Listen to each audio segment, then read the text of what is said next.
Get your ass out of that truck before I drag you out myself. Officer, tell me what law I broke. Pike laughed and shook his head. You really expect me to believe this rig belongs to you? My name is on the registration, the logs, and the federal manifest. You really expect me to believe that? That's the funniest lie I've heard all year. Marissa kept both hands on the wheel. Step out now, or I impound everything you own. She didn't move. Pike leaned into the window, a smug grin spreading across his face. Trust me, sweetheart, nobody important is coming to save you. Marissa never raised her voice.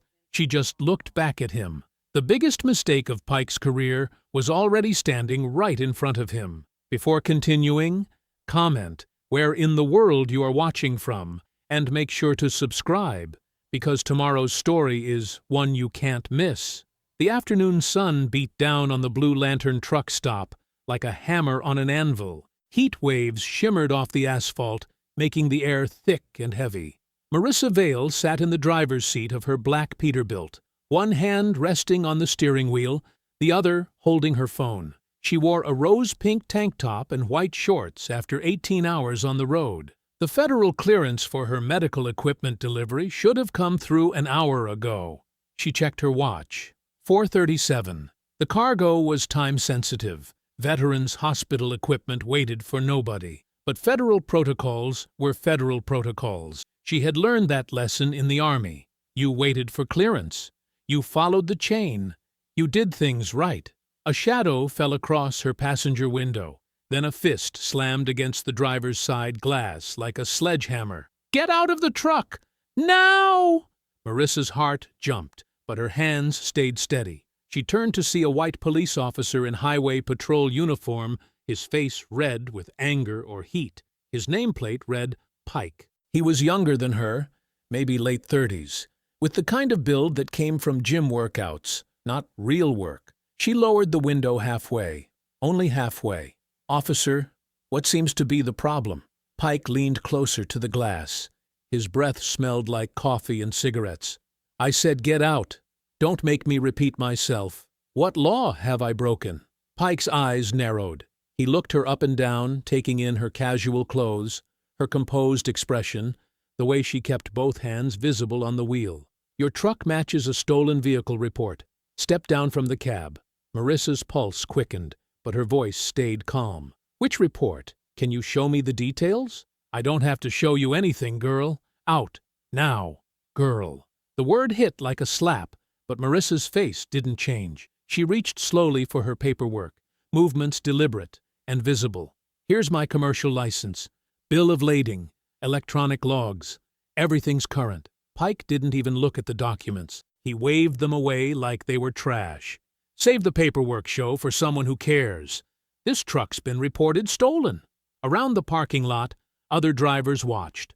3 white truckers near the fuel pumps got waves and nods from Pike's partner, who had appeared from somewhere behind the building. No one asked them for identification. No one questioned their right to be there. "Officer Pike," Marissa read his nameplate aloud, "my logs show continuous operation. GPS tracking confirms my route. This truck is registered to Marissa Calder Freight Solutions. That's my company." Pike laughed, but there was no humor in it. "Your company? Right. Whose truck did you borrow, honey? Whose load are you running?" The insults kept coming like body blows. Marissa felt heat rise in her chest, but she forced it down. Getting angry was what he wanted. Getting angry gave him an excuse. "This is my truck. This is my cargo. I'm contracted through the Federal Transportation Office for medical equipment delivery to—" "Federal?" Pike's voice got louder. "Even better. Step down from that cab before this gets worse for you." Other drivers were staring now. Some looked uncomfortable. Others seemed entertained by the show. Pike was performing for them, making sure everyone saw him put the uppity black woman in her place. "Can you read this manifest?" Pike grabbed the paperwork from her hand without permission. He held it upside down, pretending to study it. "Lot of big words here. You sure you understand what you're hauling?" Marissa's jaw tightened. Pike was treating her like a child, like someone who had wandered into the wrong place wearing the wrong skin. He wasn't looking for stolen property. He was looking for a reason to humiliate her in public. Her right hand moved slowly toward the dashboard. Near the CB radio, hidden under a small panel, was a switch most people never noticed. She pressed it. The internal audio recorder activated with a soft click. A second patrol vehicle pulled into the truck stop with deliberate slowness. No flashing lights, no sirens, just the quiet authority of law enforcement taking control of a situation. The door opened, and out stepped Sergeant Lionel Mercer. Where Pike was all aggression and volume, Mercer moved with calculated precision. Older, maybe 52, with graying hair and the kind of steady gaze that missed nothing. His uniform was pressed sharp, his badge polished bright. He looked like the kind of officer who appeared in recruitment videos. He was far more dangerous than Pike. "What's the situation, Officer Pike?" Mercer's voice carried across the parking lot, loud enough for everyone to hear. "Suspicious vehicle, Sergeant. Drivers being uncooperative." Marissa felt the word twist in her stomach. Uncooperative. She had asked reasonable questions. She had provided documentation. She had followed every protocol. But asking for her rights made her uncooperative. Mercer approached her truck with slow, measured steps.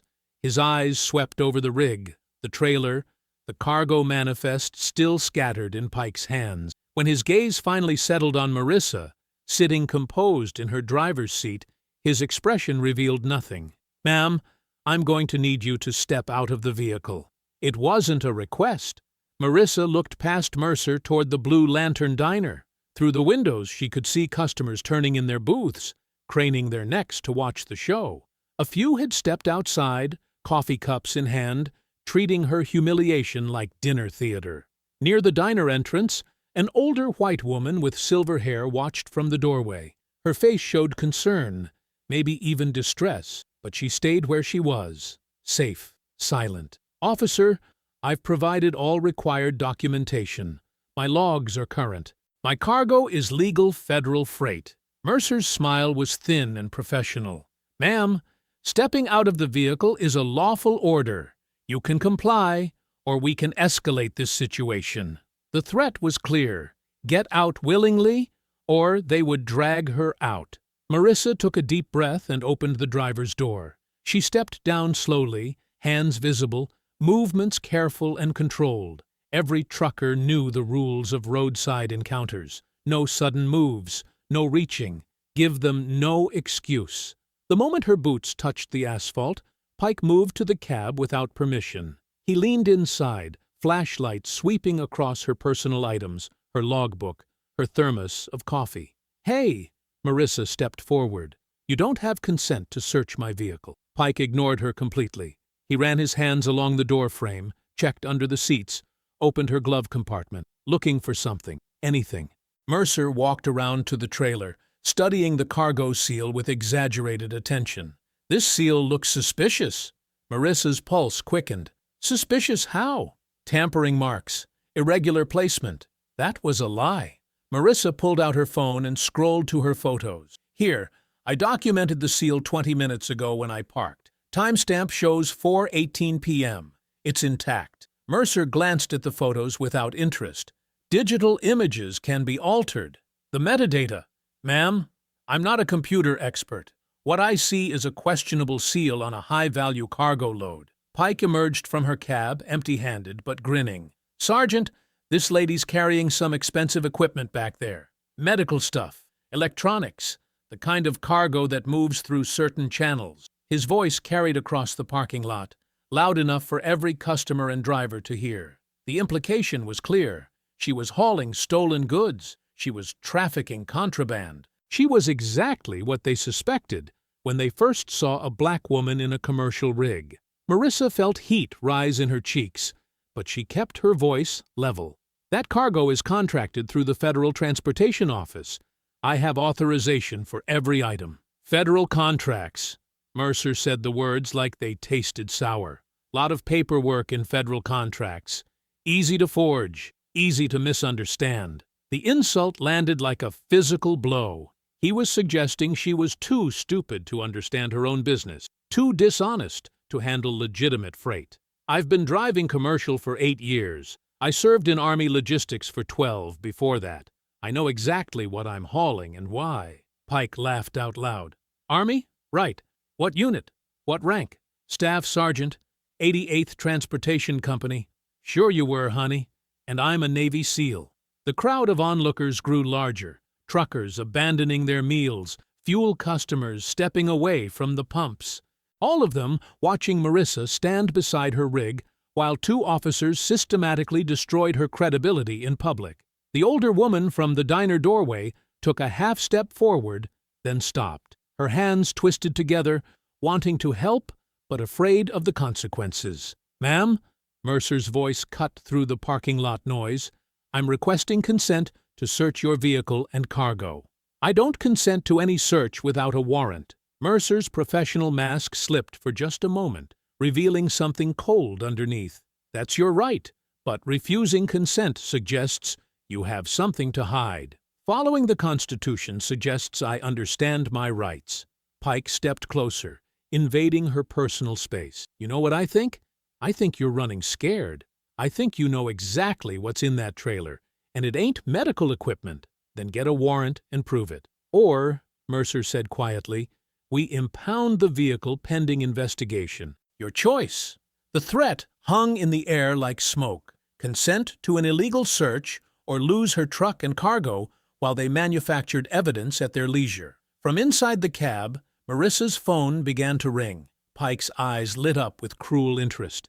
He reached through the open door and snatched the phone from the console before Marissa could react. The screen showed an incoming call. Pike looked at the name and smirked. Well, let's see who's worried about you. He pressed the speaker button with theatrical flair, holding the phone up so everyone in the parking lot could hear. Pike held the phone up like a trophy, his thumb hovering over the speaker button. The screen displayed the caller's name in bold letters, Augustus Vale. Let's see who's calling to check on you, Pike announced to the gathered crowd. His voice dripped with mock curiosity, as if he expected to embarrass Marissa further by revealing some panicked boyfriend or worried relative. He pressed the green button and activated the speaker with deliberate showmanship. Yeah, who's this? Pike barked into the phone. The voice that responded cut through the parking lot noise like a blade through silk, deep, controlled, and carrying the unmistakable authority of someone accustomed to command. This is General Augustus Vale. Who is holding my wife's phone? The change in the atmosphere was instant and electric. Pike's cocky grin vanished. His hand tightened around the device as if it had suddenly become red-hot. The color drained from his face, leaving him pale and speechless. Mercer's professional composure cracked for the first time. His eyes darted between Pike and the phone, then fixed on Marissa with a look of dawning recognition. The crowd of onlookers went dead silent. Even the distant hum of truck engines seemed to fade into nothing. Marissa stood perfectly still beside her rig, her expression unchanged. No smirk, no satisfaction. Just the same calm dignity she had maintained throughout the entire encounter. She looked Pike directly in the eyes and said quietly, "You should have let me show you the paperwork." Pike's mouth opened and closed like a fish gasping for air. His arrogance had evaporated completely, replaced by the terrifying realization that he had just publicly humiliated the wife of one of the most powerful military officers in the country. Mercer recovered first. Years of experience in corrupt dealings had taught him how to pivot when situations went sideways. He stepped forward and plucked the phone from Pike's frozen grip. "General Vale, this is Sergeant Lionel Mercer with the County Sheriff's Department. There's been a serious interdiction concern involving your wife's commercial vehicle." "What kind of concern?" The general's voice remained controlled, but there was steel underneath the courtesy. "Suspicious freight activity, irregular cargo documentation. We're conducting a routine investigation. Has my wife been charged with any crime?" Mercer's jaw tightened. "Not at this time, but has she violated any traffic laws?" "The investigation is ongoing. Sergeant Mercer, let me be very clear. My wife is a decorated Army veteran and a licensed commercial driver with an impeccable record. If you violate her constitutional rights or treat her with anything less than complete professional respect, You will answer to me personally." For a moment, it looked like Mercer might back down. The threat was unmistakable, and everyone in the parking lot understood the General's influence could end careers with a single phone call. Instead, Mercer's expression hardened into something ugly and defiant. "With all due respect, General, military rank doesn't apply on my roadside. I have a job to do, and I'm going to do it regardless of who your wife is married to." "Then you better make absolutely sure." Mercer ended the call. The silence that followed was deafening. Pike stared at his sergeant in horror, realizing that Mercer had just hung up on a four-star general. The gathered crowd exchanged shocked glances, sensing that they had witnessed something that would have serious consequences. Marissa watched Mercer carefully. She could see the calculation in his eyes, the desperate attempt to find a way forward that wouldn't destroy his career. "Sergeant," she said quietly, "this doesn't have to get worse. I'm carrying sealed medical equipment and emergency communications components for the Veterans Hospital Expansion Project in Montgomery. Federal transportation contract. Everything is documented and authorized." She reached into her back pocket and pulled out a thick folder. Bill of lading, federal clearance certificates, insurance documentation, delivery authorization. "It's all here." Mercer stared at the folder without taking it. Federal cargo meant federal oversight. It meant that any unlawful seizure could trigger investigations that reached far beyond the county sheriff's department. But instead of de-escalating, something darker crossed his features. He looked around at the watching crowd, at Pike's terrified expression, at the phone still clutched in his hand. "Pike!" he barked. "Radio for a tow unit. Sergeant? You heard me. This vehicle is being impounded pending security inspection." Pike's voice cracked. "But the General's not here. I am. And I say this rig doesn't move until we know exactly what's in that trailer." Marissa felt her stomach drop. These weren't just racist bullies making impulsive decisions. Mercer knew exactly what he was doing, and he was willing to risk everything to see it through, which meant this was about more than harassment. It was about the cargo. The tow truck from Ash Hollow Recovery Yard rumbled into the parking lot just as the sun began to sink behind the tree line. Its diesel engine coughed and wheezed, throwing black smoke into the evening air. The driver climbed down from the cab, a thin man in grease-stained coveralls with Danny stitched above the pocket. Marissa watched everything with methodical precision. "Danny Kowalski," she noted, reading his name tag. License plate TRW 4457, time 6:47 p.m. Her trailer seal number F7729 Delta 6. She memorized each detail, filing them away like evidence in a case she was already building. "Hook it up," Mercer ordered, gesturing toward her rig. Danny looked uncertain. "This is a big one, Sergeant. Gonna need the heavy-duty chains." "Then get them." Marissa stood beside her truck, hands at her sides, watching her livelihood being prepared for theft. Because that's what this was. Theft disguised as law enforcement. The realization brought clarity rather than panic. She had dealt with corrupt contractors overseas who used official paperwork to steal supplies meant for soldiers. This was the same game, just played on American highways instead of foreign military bases. Mercer approached with a clipboard and a satisfied smirk. "Ms. Vale, you're receiving a citation for failure to comply with lawful orders, irregular manifest documentation, and suspicious freight activity." He handed her the papers. Marissa scanned them quickly, noting how vague each allegation was. No specific laws cited, no concrete evidence mentioned, just bureaucratic language designed to sound official while meaning nothing. "What's the specific irregularity with my manifest?" she asked. "That'll be determined during inspection. What lawful order did I fail to comply with?" "Search consent, which isn't required by law." Mercer's smile turned ugly. "You can argue that in court. In about 3 months, when you get a hearing date." Pike swaggered over, clearly enjoying himself now that the general wasn't on the phone. "Should have been more respectful from the start," he said, his voice dripping with satisfaction. "Maybe we could have worked something out, but you had to get all uppity, didn't you?" Marissa looked at him without expression. She didn't take the bait, Arguing would only give them material to use against her later. Instead, she continued her mental documentation. Pike's admission that respect, meaning submission, could have changed the outcome. Mercer's timeline admission that court hearings were months away. The casual way they discussed working something out, suggesting this was negotiable rather than lawful. This was a practiced operation. They had done this before. The heavy chains rattled as Danny secured them to her truck's frame. Marissa watched her rig being lifted onto the tow bed, its front wheels leaving the ground. Her entire business, her independence, her ability to make a living, all of it disappearing into county custody. "Where will it be stored?" she asked. "Ash Hollow Recovery Yard," Mercer replied. "You can retrieve it after the investigation concludes and all fees are paid." "What fees?" "Towing, storage, inspection, processing, standard rates." Nothing about this was standard, but Marissa didn't waste energy pointing that out. The officers had abandoned any pretense of legitimacy. They were stealing her truck, and they didn't care who knew it. As the tow truck pulled away with her rig, Marissa pulled out her phone and called Augustus back. "Marissa, are you all right?" "I'm fine, but they took the truck. I can have federal investigators there within—" "No." Her voice was firm. "Don't intervene yet." "What?" "This isn't random harassment, Augustus. This is organized theft. If you shut it down now, we only catch the small players. I want the entire operation exposed."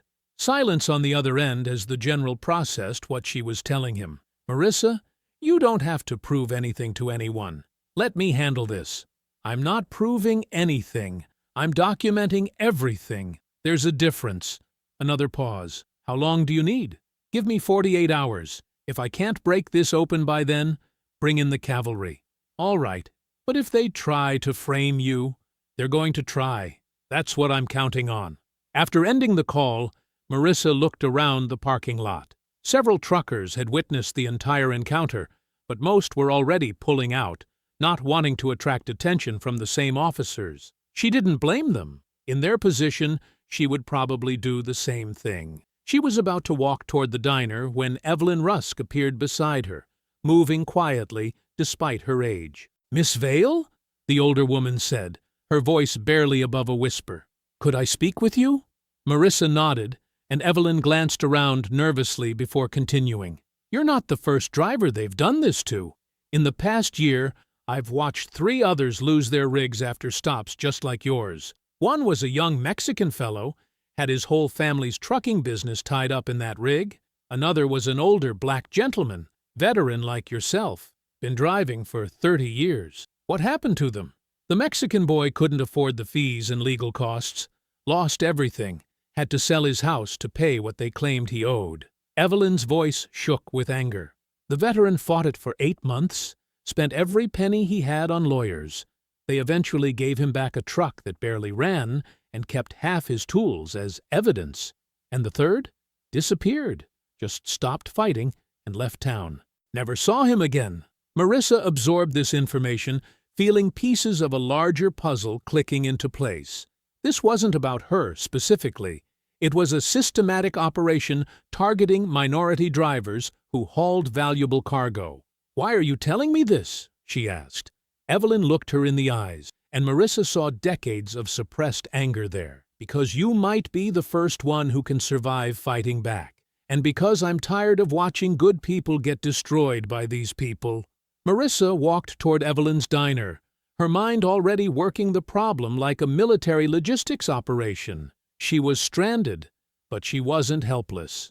She had resources, contacts, and most importantly, she had a plan forming. The Blue Lantern Diner felt different at night.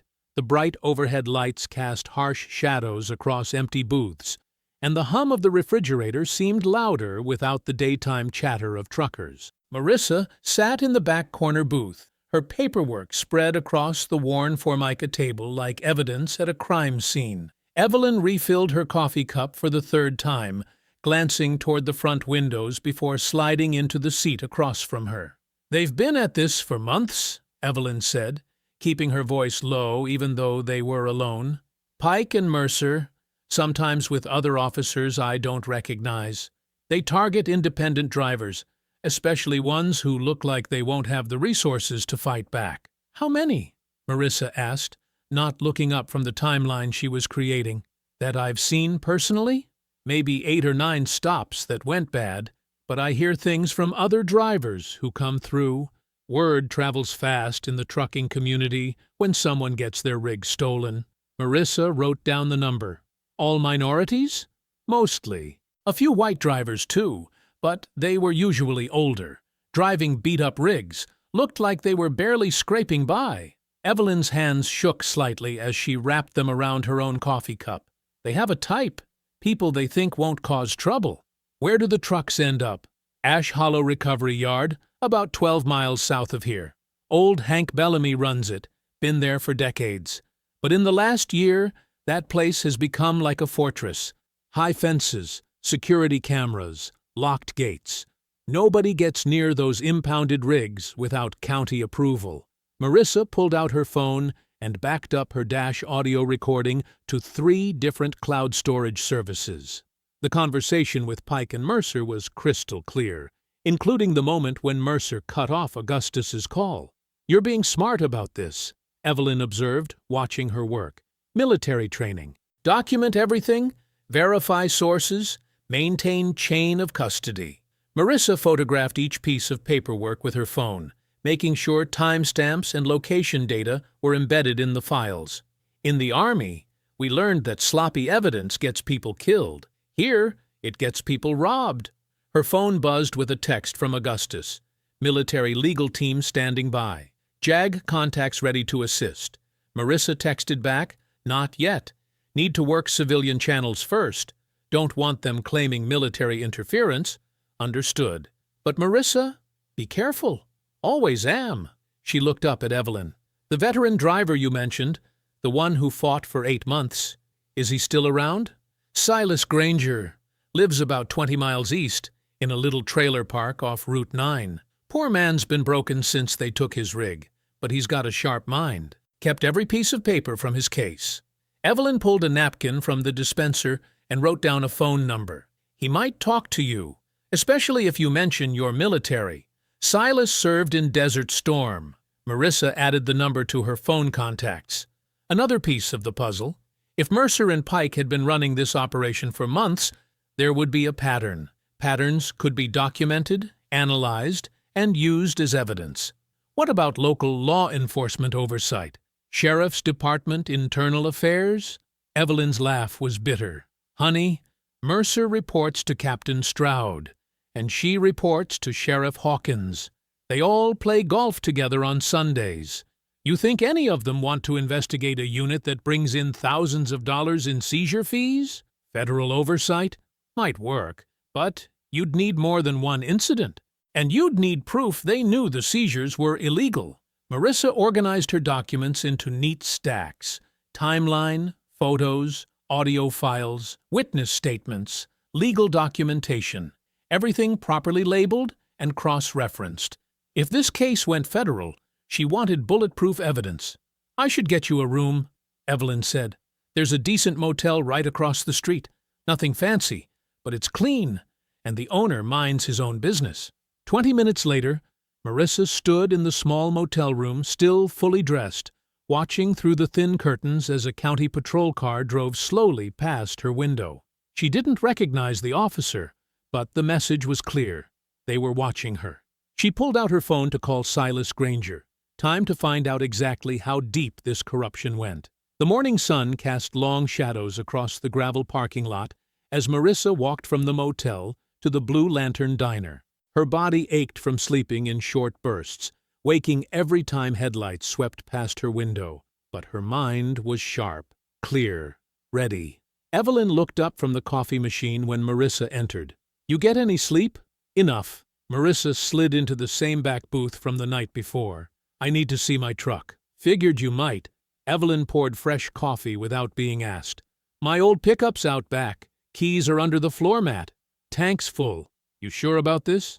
"Honey, I've been watching good people get crushed by bad cops for too long. Time I did something useful." Evelyn's hands were steadier this morning, her voice firmer. "Just be careful out there." 20 minutes later, Marissa drove the battered Ford pickup down a dusty county road toward Ash Hollow Recovery Yard. The truck smelled like motor oil and old tobacco, but it ran smooth. She kept her speed exactly at the limit, hands at 10 and 2, following every traffic law perfectly. The yard appeared around a bend like a scar on the landscape. High chain-link fence topped with razor wire.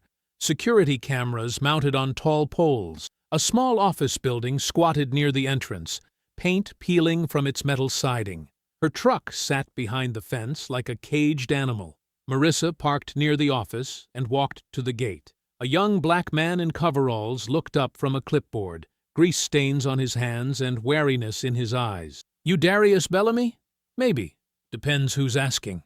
"Marissa Vale. That's my rig over there." She pointed toward the black freight truck, the one they towed yesterday. Darius glanced toward the office building, then back at her. "Can't help you, ma'am. County business. You need to talk to the sheriff's department." But Marissa wasn't listening to his words. She was reading his body language, the way he shifted his weight, the quick look toward the cameras, the nervous tap of his fingers against the clipboard. She moved closer to the fence, studying her truck through the chain links. Fresh mud caked the tires, thick and dark. Yesterday's roads had been dry. Her trailer latch showed bright scratches around the seal mechanism, metal gouged where someone had worked it with tools. "My truck was moved after it got here," she said quietly. Darius stepped closer, lowering his voice. "You shouldn't be asking questions like that." "Why not?" "Because some questions get people hurt." He glanced at the cameras again. "Look, lady, I just work on engines. I don't see nothing, don't hear nothing, don't know nothing." Marissa caught the emphasis on the word nothing. He was trying to tell her something without saying it directly. "What about Sergeant Mercer? He come around here much?" The clipboard slipped from Darius's hands. He bent to pick it up, hands shaking slightly. "You need to leave. Now." "Why are you scared of him?" "I ain't scared of nobody." But his voice cracked on the words. Just don't come back here after dark, okay? That's when they handle business." Before Marissa could ask what kind of business, the sound of an approaching engine made them both look toward the road.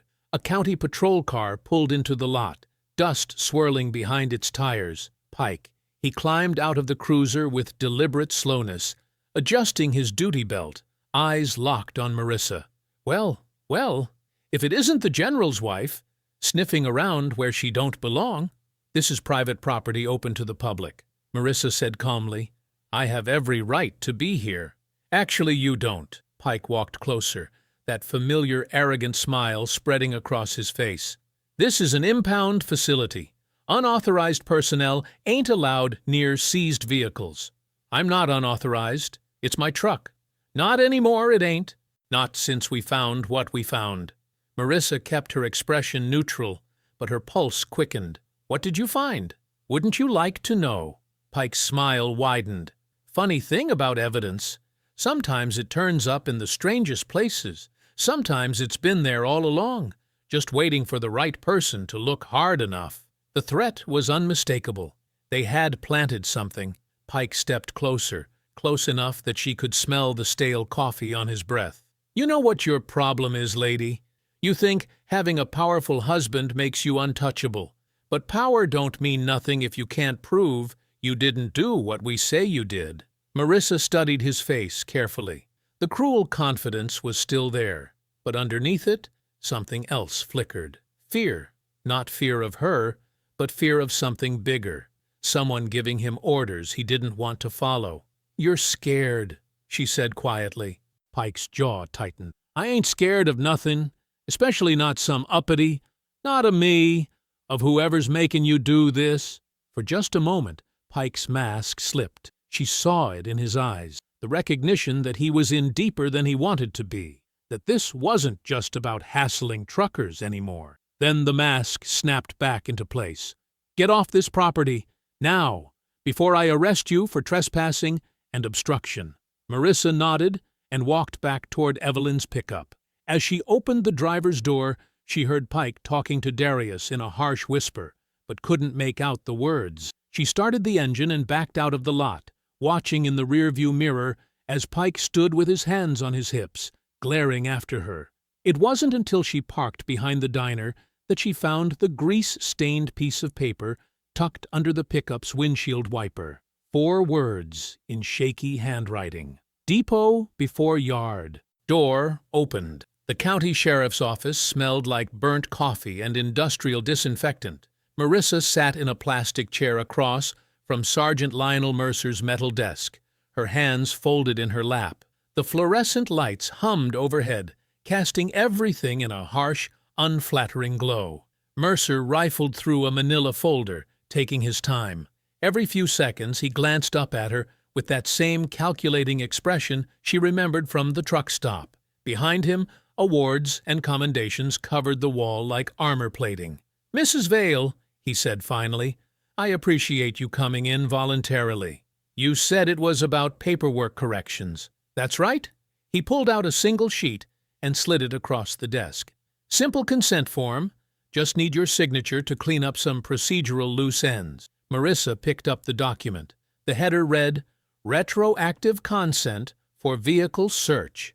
Her eyes moved down the page, taking in phrases like "hereby authorize" and "waive all objections" and "acknowledge lawful detention." "This says I'm giving permission for yesterday's search.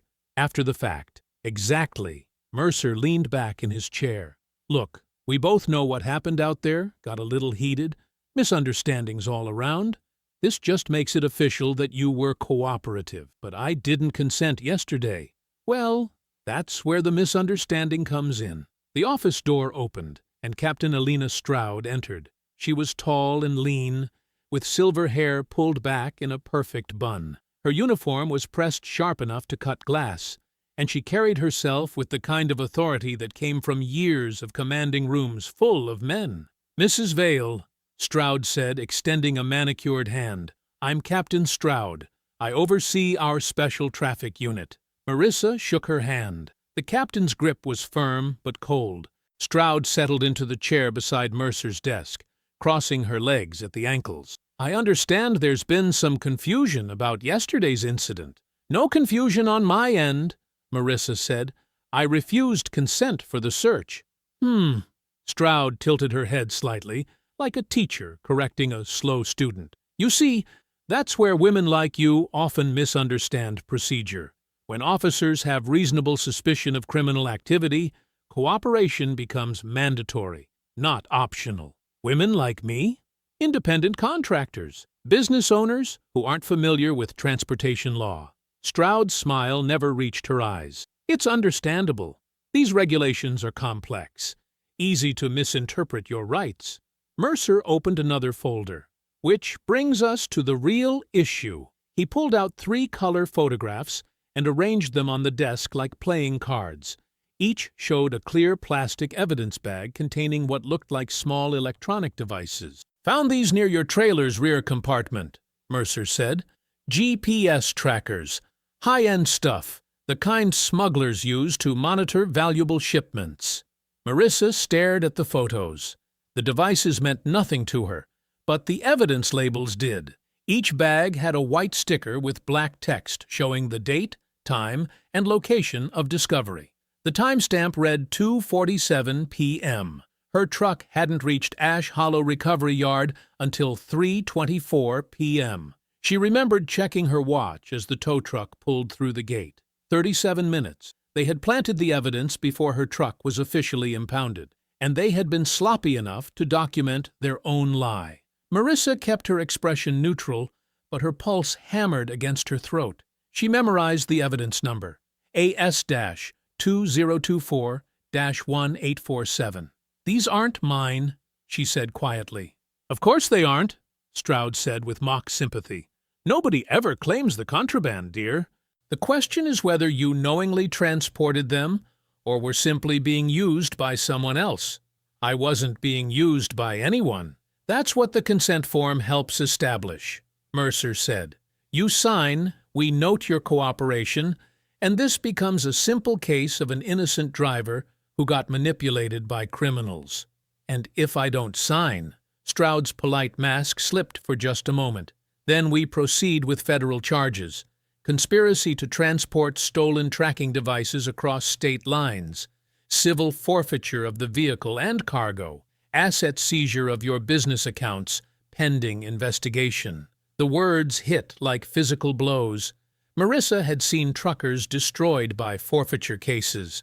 Even innocent drivers could lose everything while fighting charges that took years to resolve. You'd be looking at 18 months minimum, Mercer added, probably more, given the federal cargo angle. And that's if you win. Most folks can't afford to fight the government that long. Stroud leaned forward, her voice taking on a motherly tone that somehow made it more threatening. But it doesn't have to go that way. Sign the form, Mrs. Vale. Accept that you misunderstood the situation yesterday. Let us close this case quietly, and you can get back to your life. Marissa looked at the consent form again. The signature line waited at the bottom, next to a paragraph acknowledging that she had willfully and voluntarily agreed to the search. I need to think about it. Think about what? Stroud's patience was wearing thin. It's a simple choice. Cooperation or consequences? I said I need to think about it. Mercer gathered up the photographs. Don't think too long. Evidence has a way of multiplying when cases drag out. Marissa stood up, leaving the consent form on the desk. I'll be in touch. Mrs. Vale, Stroud called as she reached the door. A word of advice? Anger won't help you here. Neither will making phone calls to important people. This is a local law enforcement matter, and local problems require local solutions. Marissa walked out without responding. In the parking lot, she sat in Evelyn's borrowed pickup and gripped the steering wheel until her knuckles went white. 37 minutes early. The evidence label was 37 minutes before her truck reached the impound yard. They had made a mistake. A documented, photographed, time-stamped mistake. She started the engine and drove back toward the diner, repeating the number like a prayer. 37 minutes, 37 minutes, 37 minutes early. The afternoon sun slanted through the diner's backroom windows, casting long shadows across the worn linoleum floor. Evelyn had flipped the closed sign and locked the front door before leading them to the storage area behind the kitchen. 5 mismatched chairs formed a rough circle around cases of canned goods and restaurant supplies. Marissa sat with her back straight, notepad balanced on her knee. Across from her, Silas Granger looked older than his 71 years. His weathered hands shook slightly as he folded them in his lap. "Tell her what happened to your rig," Evelyn said gently. Silas cleared his throat. "February 10th. I was hauling furniture from North Carolina to a warehouse in Memphis. Mercer stopped me right outside town, same as you. Said my trailer seal looked tampered with." "Was it?" Marissa asked. "No way. I photographed that seal myself at the loading dock, just like you did. Had the timestamp and everything. But Mercer claimed the numbers didn't match his system." Rafael Ortiz shifted in his chair beside his wife, Bianca. He was a stocky man, with calloused hands and tired eyes. "They got us in March. Random inspection for agricultural products. We were hauling auto parts." Bianca spoke for the first time, her voice tight with anger. "Pike tore through our paperwork like we were criminals, asked if we understood English, asked if the truck was really ours or if we borrowed it from some cousin." "Same questions," Marissa said, writing quickly. "Same pattern."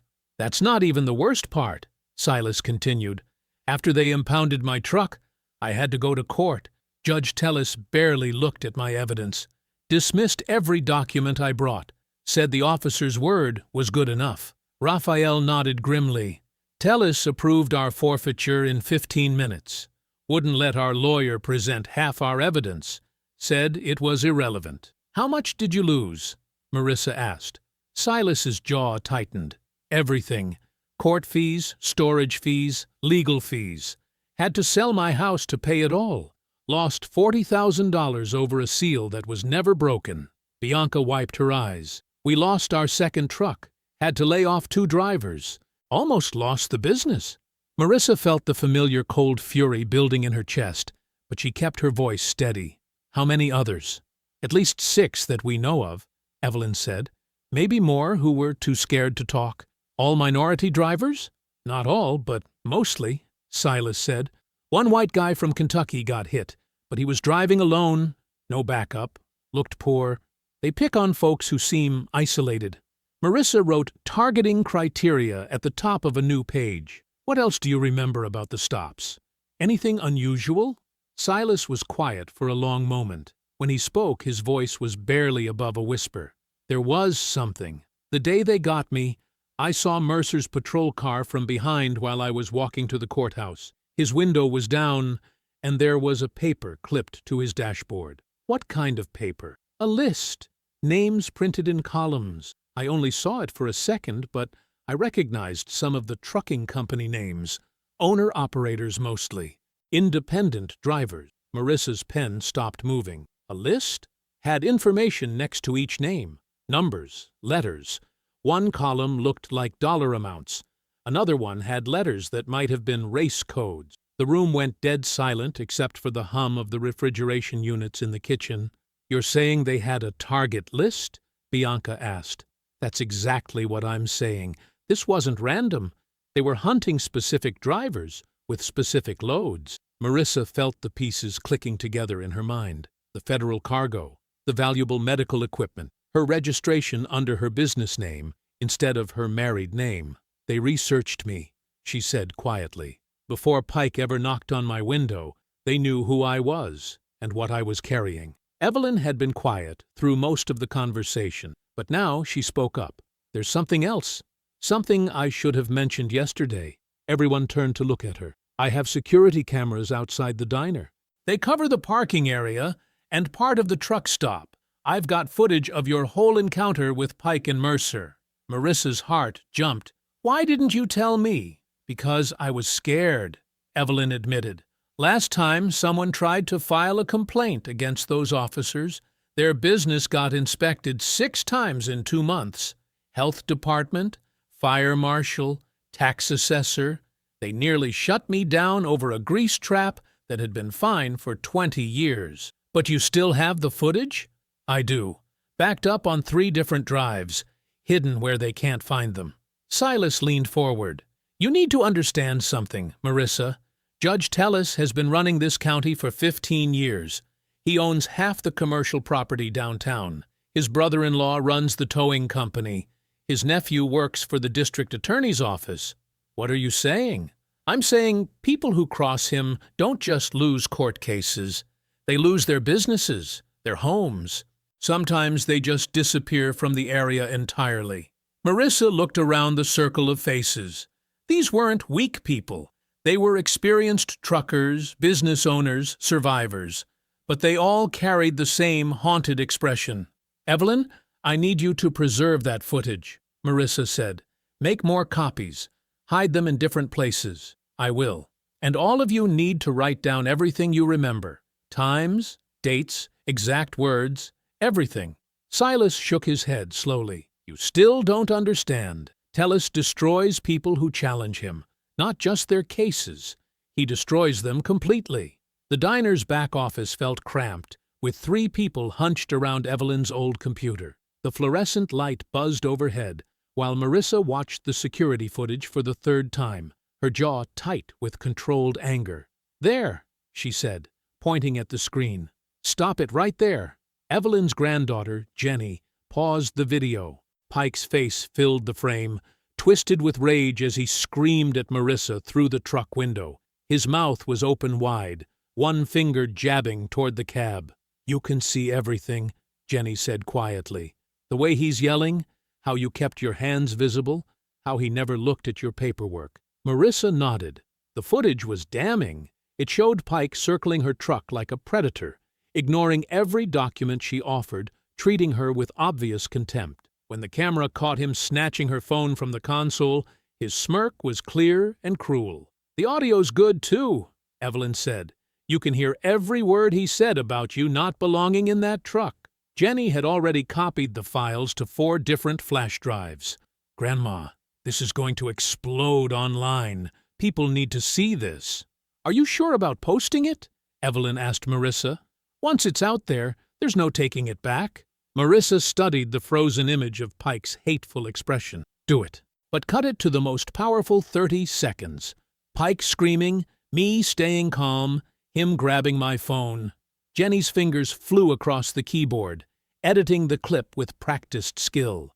I'll post it on 3 platforms at once, with context about racist profiling and your cargo being seized. While Jenny worked, Marissa sent the complete footage to her attorney and Augustus through encrypted email. Her phone buzzed immediately with a response from Augustus. This is evidence of civil rights violations. Federal authorities will want copies. Ready?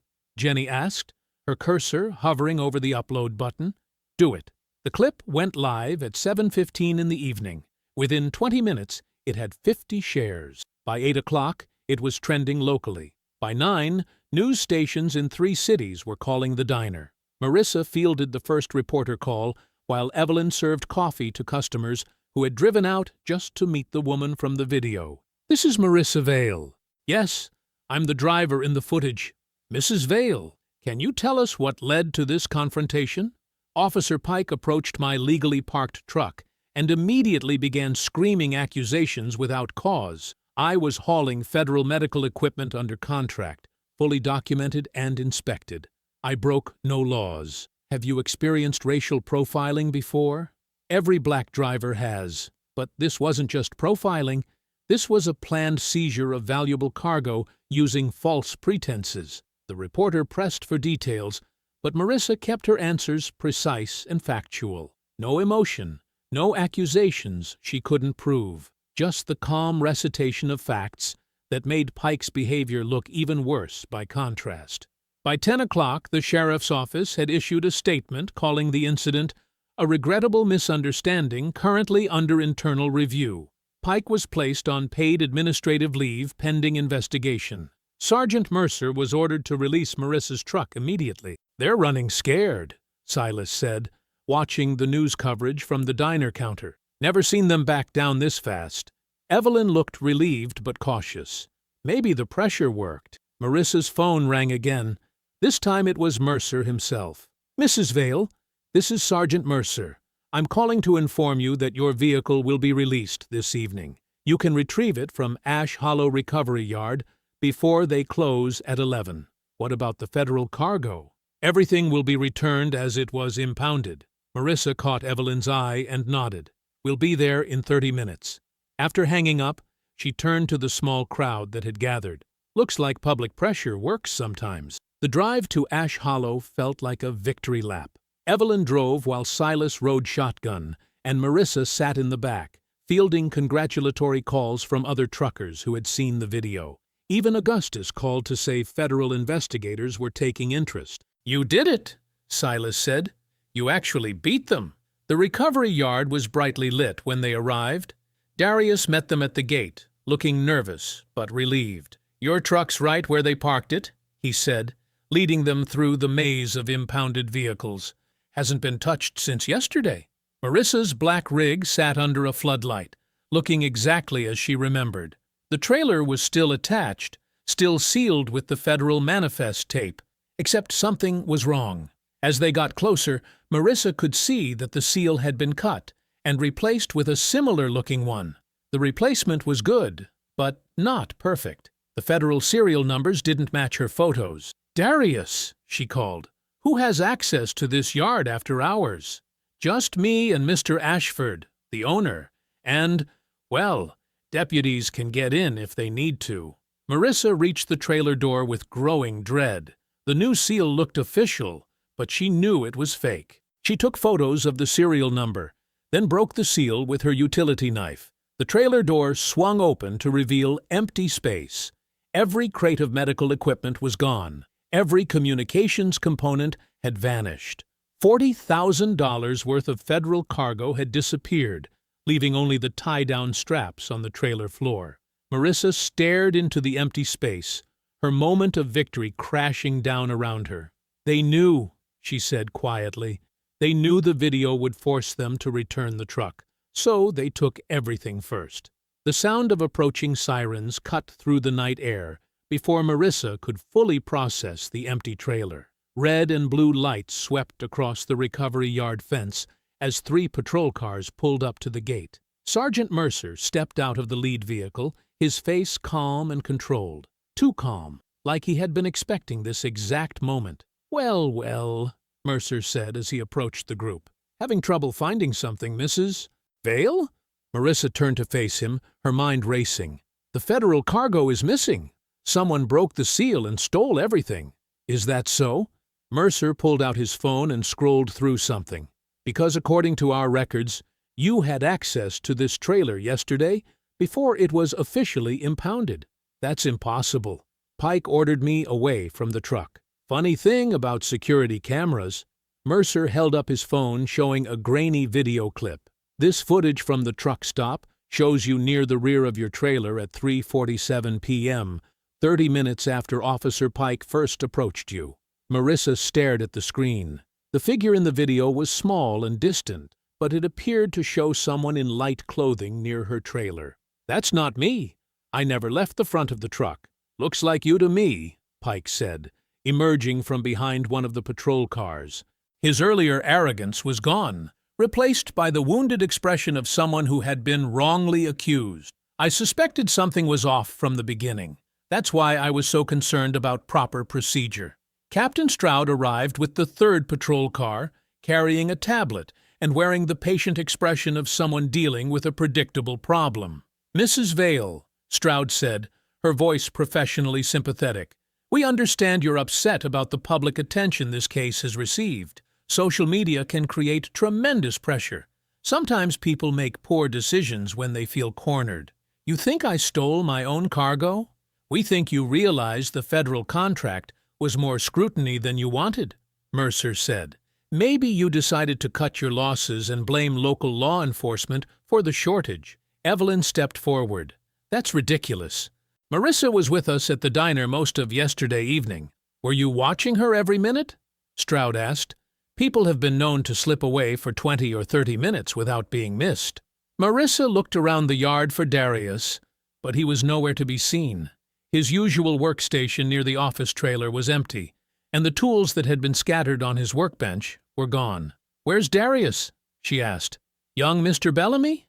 Mercer shrugged. "Haven't seen him since yesterday. Sometimes these kids just stop showing up for work." Marissa's phone buzzed with a voicemail. She glanced at the screen and saw Darius's number from an hour earlier. With trembling fingers, she played the message on speaker. "Marissa, it's Darius. They came for me tonight, but I got away. They moved everything. Not sold. Moved. The judge knows. The judge knows everything. I got proof, but I can't." The message cut off abruptly. Pike smiled coldly. "Sounds like your accomplice is getting nervous." "He's not my accomplice," Marissa snapped. "We'll see about that," Stroud said, typing on her tablet. "A warrant will be issued first thing tomorrow morning. Federal theft charges, conspiracy, filing false reports. I'd recommend you contact an attorney." Marissa's phone rang. Her federal contract officer. "Ms. Vale, I'm calling to inform you that your transportation contracts are suspended pending investigation. We've received reports of missing cargo and allegations of fraudulent documentation." The call ended before she could respond. Within minutes, her phone was buzzing with notifications. 3 trucking companies had canceled pending contracts. Her insurance carrier left a voicemail requesting an immediate meeting. 2 news outlets were calling her a person of interest in the theft of federal property. The worst call came at 11:30 p.m. Augustus, his voice tight with controlled anger. "Marissa, I've been contacted by Pentagon Public Affairs. They're saying any military involvement in your case could become a political scandal. They're recommending I maintain distance until the investigation concludes. They're framing me, Augustus. I know, but if I intervene directly now, they'll claim military corruption and destroy us both. We need another way. There might not be another way. There's always another way. You taught me that." After the call ended, Marissa sat alone in the motel room as midnight approached. The news played silently on the television, showing her photo beside headlines about missing federal cargo and suspicious trucking contracts. Her reputation was destroyed. Her business was suspended. Even her husband had been politically neutralized. But she still had one thing they didn't know she possessed. The memory of that evidence time stamp. 37 minutes before the truck should have reached the impound yard. 37 minutes that proved they had lied about everything. Marissa spread everything across the motel bed like a battlefield map. Documents, printouts, and phone records covered the cheap floral bedspread. The digital clock on the nightstand showed 12:47 a.m., but sleep was impossible. She had been trained for this. 15 years in Army logistics had taught her that every shipment left a trail. Every movement created records. Every lie eventually contradicted itself. The evidence timestamp kept bothering her, 6:23 p.m., but according to the tow truck's GPS log, her rig hadn't reached Ash Hollow Recovery Yard until 7 p.m. That left 37 minutes unaccounted for. Marissa pulled up her truck's electronic logging system on her phone. The GPS showed the route from Blue Lantern Truck Stop to the impound yard. But there was a strange deviation. The truck had stopped for 18 minutes at coordinates that weren't on any official record. She opened a mapping app and entered the coordinates. The location appeared on her screen, a county maintenance depot 3 miles east of the main road, officially abandoned since 2019. Her heart pounded. That was where they had opened her trailer. Marissa accessed her refrigerated trailer's internal monitoring system. The unit recorded temperature changes, door openings, and seal breaks for insurance purposes. The data showed the trailer door had been opened at 6:41 p.m. and remained open for 11 minutes. Not at Ash Hollow, at the depot. She cross-referenced the temperature logs with the GPS coordinates. Perfect match. Her cargo had been unloaded at the abandoned facility. Then the truck had been driven to the official impound yard where Mercer created his false evidence report. But she needed more than GPS data. She needed proof that connected the depot to Mercer, Pike, Stroud, and Judge Tellis. At 2:15 a.m., she called Augustus. "I found where they took the cargo," she said without preamble. "County Maintenance Depot, coordinates 34.7128 minus 86.4194. The trailer was opened there for 11 minutes. Augustus was quiet for a moment. "That's federal property theft with conspiracy and civil rights violations. I can bring this to federal investigators without it looking like family favoritism. We still need admissible proof tying all of them together. GPS logs and temperature data won't be enough if they claim the truck was moved by someone else. What do you need? Video, audio, or a witness who saw them at that depot? Something that proves they coordinated this from the beginning. I'll contact the FBI field office in Birmingham. Stolen federal cargo automatically makes this their jurisdiction. Don't move too fast, Augustus. If they know federal agents are coming, they'll destroy everything and scatter." "How long do you need?" Marissa looked at the timeline spread across the bed. Mercer was planning to charge her tomorrow morning. The news would paint her as a federal cargo thief by evening. Her window was closing. 24 hours, maybe less. At dawn, Marissa walked across the highway to Evelyn's diner. The parking lot was empty except for Evelyn's old Buick and a single 18-wheeler getting fuel. Inside, Evelyn was preparing coffee while Silas, Raphael, and Bianca sat in the back booth, their faces drawn with worry.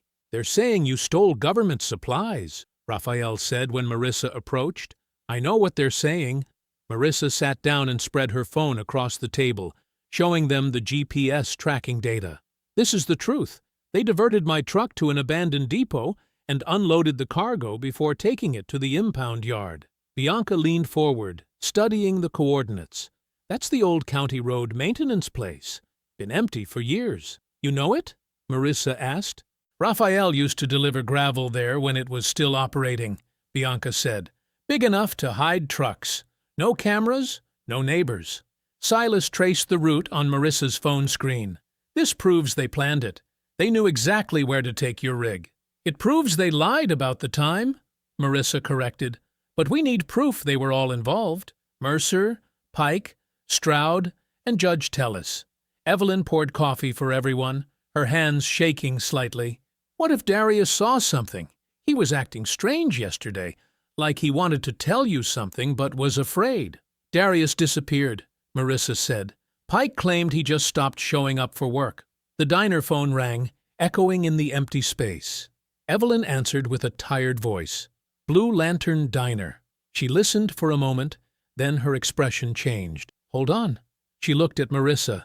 It's for you. Says his name is Darius. Marissa grabbed the phone. Darius, where are you? Payphone at a gas station 20 miles out of town. His voice was tight with fear. They came for me last night, but I saw the headlights and got out through the back window. I've been hiding in the woods. Are you safe? For now. But Marissa, I got something you need. I've been copying surveillance files for months because of what they did to my brother. I got video of them moving cargo at that depot. All of them. Mercer, Pike, Stroud, even the judge. Marissa's grip tightened on the phone. You saw Judge Tellis at the depot? 3 times in the last 6 months. Always at night. Always when they got federal cargo to move. Will you testify? There was a long pause. If you can protect me, if you can make sure they can't hurt my family, my mama's house, my little sister, they control everything in this county. The old service road stretched behind Blue Lantern Truck Stop like a forgotten scar, cracked asphalt disappearing into pine trees and kudzu. Marissa sat in the passenger seat of Evelyn's pickup while Silas drove, his weathered hands steady on the wheel, despite the tension radiating through the cab. They found Darius waiting beside a rusted mailbox, his mechanic's coveralls stained with grease and forest dirt. Dark circles rimmed his eyes. He looked like he had not slept since disappearing from Ash Hollow. Silas pulled over, and Darius climbed into the truck bed, staying low. Drive slow, Darius said through the rear window. Anyone sees us together, they'll know I talked. Marissa turned to study his face. Fear carved deep lines around his mouth, but his jaw was set with determination. Tell me about your brother, Marcus. He was hauling appliances for a furniture company 2 years back. Mercer stopped him on Route 78, claimed the load manifest was wrong. Marcus showed him every paper, every receipt. Didn't matter. They found a bag of pills taped under the trailer bumper. Silas's knuckles whitened on the steering wheel. Plant job. Had to be. Marcus never touched drugs, never even drank beer. But Judge Tellis sentenced him to 18 months, and the furniture company fired him. Lost his CDL. Now he works at a chicken plant for minimum wage. Marissa felt the familiar burn of injustice in her chest. That's when you started copying surveillance files. Every night after Pike and Mercer left. The Ash Hollow system backs up to an old server in the office. I figured if they planted evidence on Marcus, they'd do it again. I wanted proof. What did you find? Darius reached into his coveralls and pulled out a thumb drive wrapped in electrical tape. Pike planting bags in 3 different trucks. Mercer coaching tow drivers on what to say in reports. Cargo being moved from trailers to unmarked vans. All at Ash Hollow? Most of it. But the big stuff, the federal cargo like yours, they move that to the depot first. Strip it clean before it ever reaches the yard. That way, if anyone checks, the trailer's already empty when it gets impounded. Silas turned onto a dirt road that paralleled the highway. Through the trees, they could see the Blue Lantern's neon sign flickering in the morning light. You have footage of Judge Tellis? Marissa asked. Darius shook his head. Saw him 3 times, but he never got out of his car. Just sat there while they loaded stuff into his trunk. I couldn't get a clear shot. Marissa's mind worked through the problem like a logistics puzzle. They had evidence of Pike and Mercer, but nothing tying the conspiracy to its source. Tellis was too careful. What if we made him careless? How? Through my attorney, I leaked that the trailer sensor data was corrupted in the impound process. Let Mercer think the depot trail is gone. Darius's eyes widened. You want to draw them back there? You said they move cargo again when public attention gets hot. My case is all over the news. If they think they're safe from the sensor data, they might risk moving everything tonight. That's dangerous, Silas said. These people have killed to protect themselves before. Not directly, but through accidents that weren't accidents. Marissa pulled out her phone. Evelyn mentioned CB radio networks. Truckers who know these roads. Old-school drivers, Silas nodded. They watch out for each other, Evelyn's been coordinating them for years. Can they position themselves near the depot without being obvious? Sure. Truckers park everywhere to rest. Nobody questions an 18-wheeler on the shoulder. Marissa called Augustus. He answered on the second ring. "The federal agents are in position?" she asked. "Birmingham field office has a team 20 minutes out. They're waiting for actionable intelligence. I'm about to give it to them. But Augustus, they need to let this play out. If they move too early, Tellus will walk." "Marissa, I know what I'm doing. This is military intelligence gathering. Let the target expose himself." She ended the call and looked at Darius. "When does Mercer usually move cargo?" "After dark, usually between 10 and midnight when the deputies change shifts. Then we wait until tonight." Silas drove them back toward town, but Marissa's attention was already shifting to the abandoned county maintenance depot. In her mind, she could see the layout from the GPS coordinates. Large enough to hide vehicles. Isolated enough for criminal activity. Perfect for a trap. The sun was beginning its descent toward the horizon when Marissa climbed into Evelyn's pickup alone, leaving Silas and Darius at the diner with strict instructions to stay near the CB radio. She drove slowly toward the depot, her phone recording, her mind focused on the mission ahead. She was about to become the bait in her own trap. The abandoned county maintenance depot squatted against the darkening sky like a broken promise. Rust-stained chain link surrounded 3 metal sheds and a loading dock that had seen better decades. Most of the floodlights were shattered, leaving only 2 working bulbs to cast weak yellow circles on cracked asphalt. Marissa parked Evelyn's pickup behind a collapsed section of fence, hidden from the main gate but close enough to see the loading area. She pulled the borrowed dashcam from her bag, a small unit Darius had taken from a scrapped truck, and positioned it on the dashboard, angled toward the depot's central building. The device blinked red once, then settled into recording mode. Her phone buzzed with a text from Darius, in position at loading bay, recorder hidden behind dumpster. Through the fence gaps, she could see his crouched figure near the main shed. He had climbed over the back fence 20 minutes earlier, carrying a digital audio recorder wrapped in waterproof plastic. The boy was braver than he looked. Marissa's CB radio crackled to life. Silas's voice came through clear and calm. "Base to Lookout 1. Any movement on County Road 47? Rafael Ortiz responded from his position a mile east. "Lookout 1 to base. All quiet. No county vehicles." Bianca's voice followed. "Lookout 2 to base. Highway 82 clear.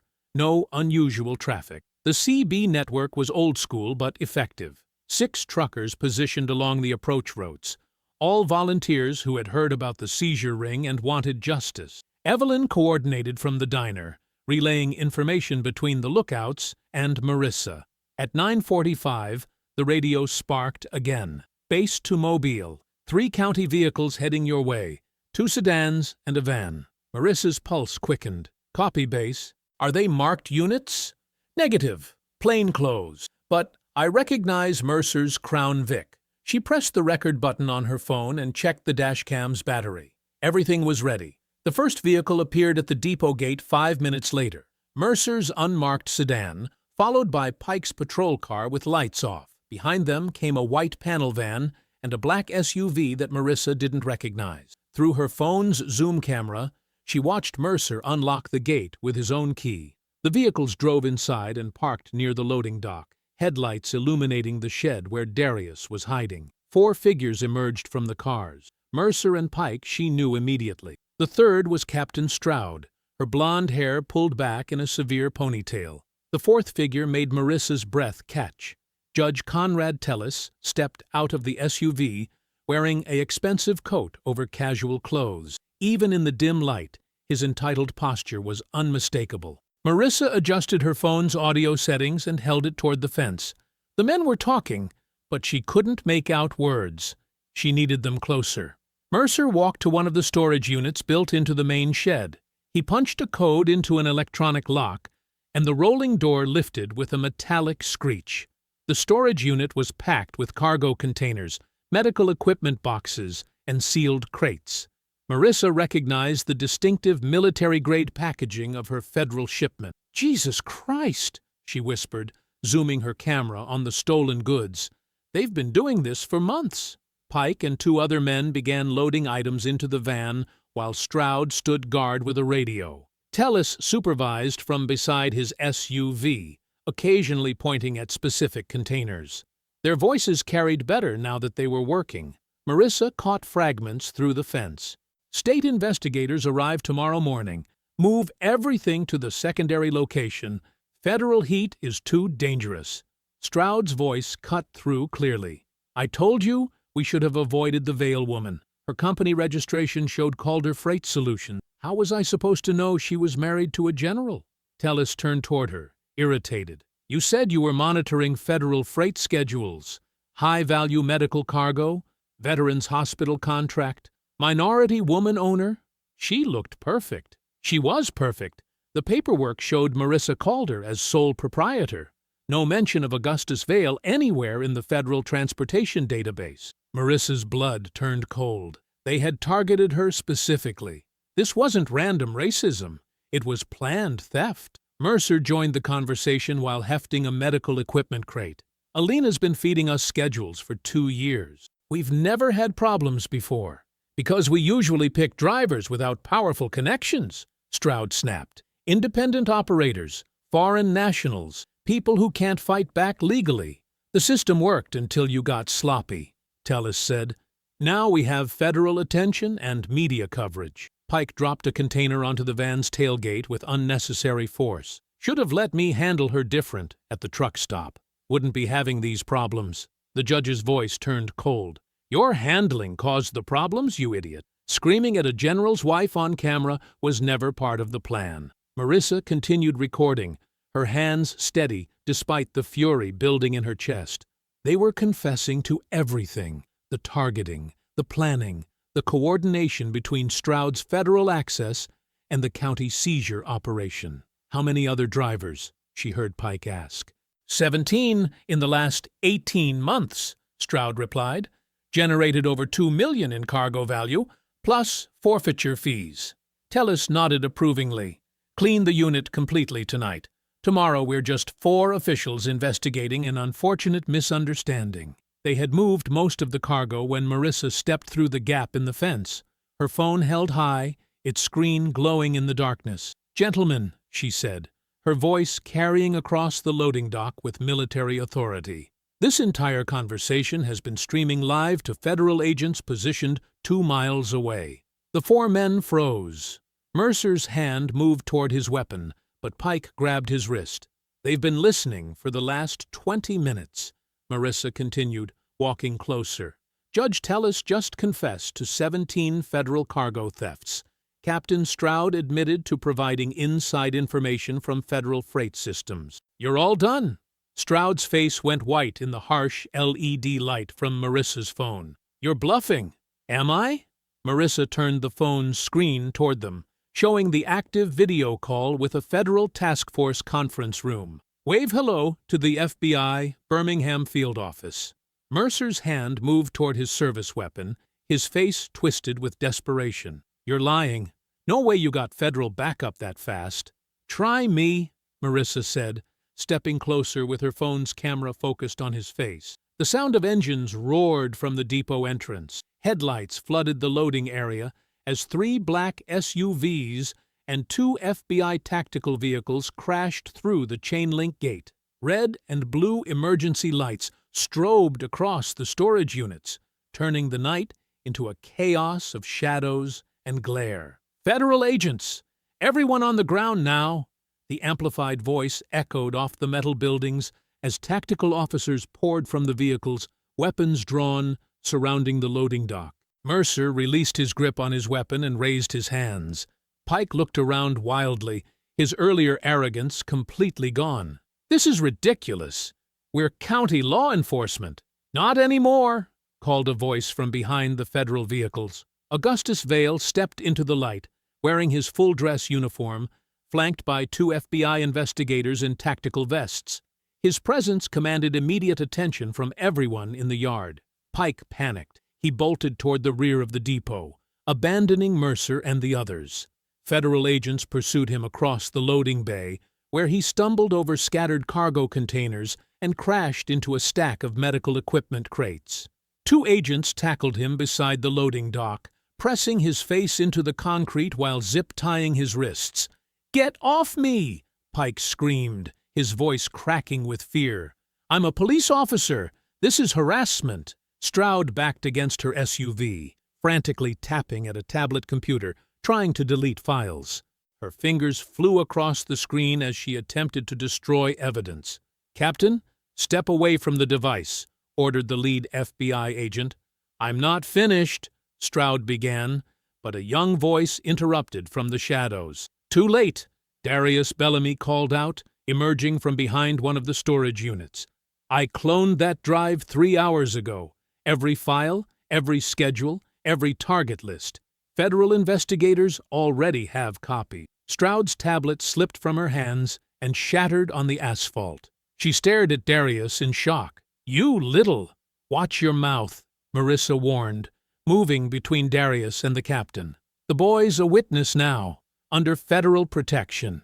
Judge Tellis drew himself up to his full height, attempting to project authority even as agents approached him. "I am a sitting county judge. I demand to know by what authority you people are operating on my jurisdiction." Augustus stepped forward, his voice carrying decades of command experience.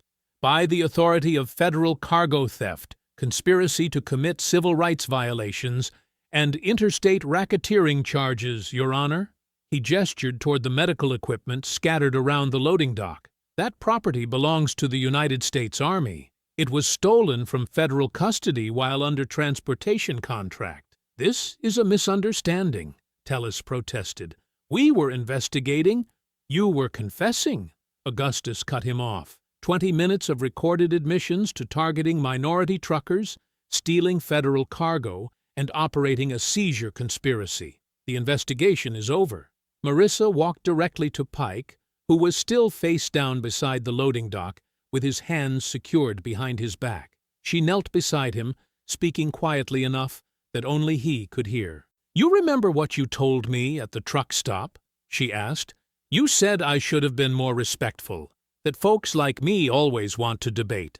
Pike turned his head to look at her, his earlier smugness replaced by genuine fear.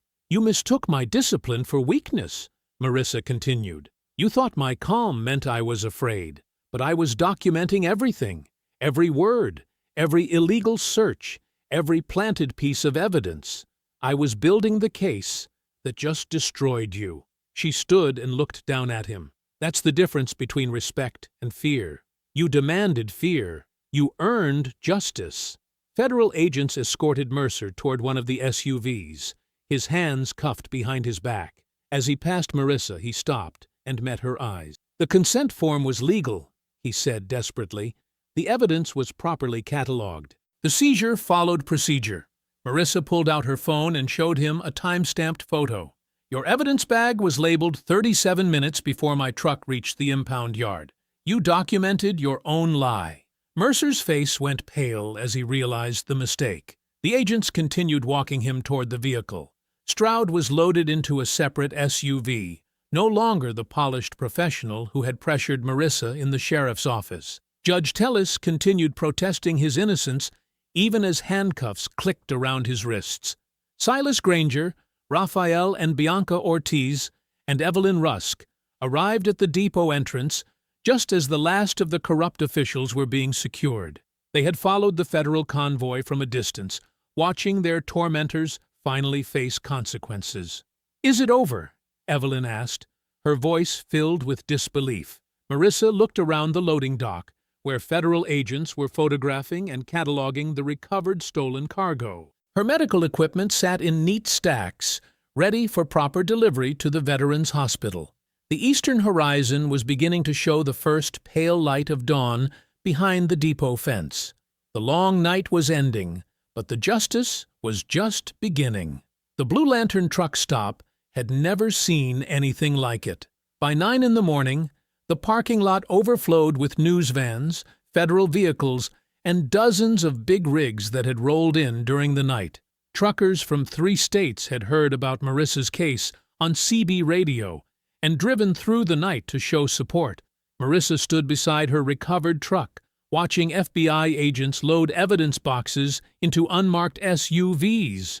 Her black freight rig gleamed in the morning sunlight, finally returned to her after being held captive in Ash Hollow Recovery Yard. The trailer seal had been replaced with federal custody tape, protecting the Veterans Hospital cargo until final delivery. "Ma'am, we need you to identify these items for the record," Agent Morrison said, holding a clipboard thick with photographs. The images showed everything recovered from the depot: medical equipment, communications components, and cargo from half a dozen other seizures. Marissa reviewed each photo carefully. "That's my load. Those crates belong to the Birmingham VA expansion project. Those smaller boxes contain emergency radio components for the hospital's disaster response system." Behind them, Evelyn Rusk served coffee and breakfast to the crowd from her diner. She moved between tables filled with truckers, reporters, and federal investigators, her face bright with something Marissa had not seen before: hope. "Excuse me, Mrs. Vale?" A young reporter approached with a microphone. "Can you confirm that Judge Tellis and his co-conspirators are facing federal charges?